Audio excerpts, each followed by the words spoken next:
ఈ యొక్క ఆశ్రమంలో ఒక్కొక్కరు ఒక్కొక్క రంగంలో నిష్ఠాతులై ఉంటారు.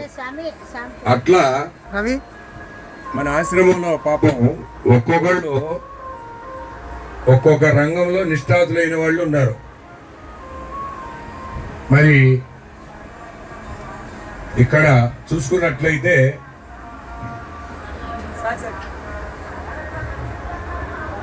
ఒక్కొక్కళ్ళు ఒక్కొక్క రంగంలో నిష్ఠాతులు ఉన్నారు. ఒకళ్ళు ఆ చివరి నుంచి వస్తే లక్ష్మయ్య పాపం గురుపుత్రుడు ఏకుంజాన 4 గంటలు ఇస్తాడు 4కి లేచి అంత జాడు కొట్టి నీళ్లు జల్లి శివునికి అభిషేకం చేసి రెడీగా ఉంటాడు.